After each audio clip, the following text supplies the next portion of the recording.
Meşə məktəbində miladın, yəni Christmasın qeyd olunması. Bu videoda sizinlə kimya müəllim kimi işlədiyim meşə məktəbində Christması necə qeyd edirlər, onu göstərəcəm. Ümumi konsepti başa düşmək üçün bundan öncəki meşə məktəbi videolarıma baxmağınız şiddətli dərəcədə məsləhətlidir. Keçək tədbirimin özünə.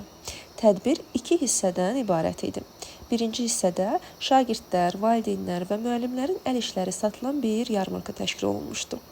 Burada ikinci əl paltarlar, şagirdlərin əl işi olan aksesuarlar, sırğalar, yolka oyuncaqları, papaqlar, şərflər satılırdı. Məncə bu qızın marketinq strategiyası isə möhtəşəm idi. Həm bacarığını nümayiş etdirir, həm də satış edir.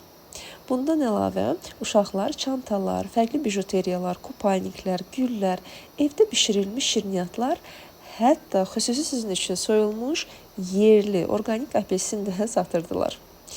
Porto Riko haqqında maraqlı fakt, burada apelsini soyub, soraraq yeyirlər. Mən dilimləyəndə isə yoldaşımın ailəsi mənə baxır, mən də soranda onlara.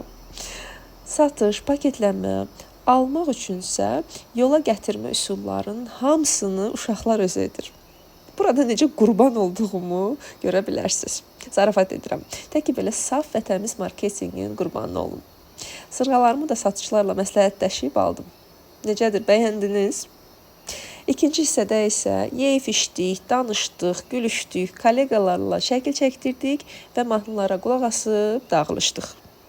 Və sizin yeni il bayramınız necə keçir, gözəl insanlar?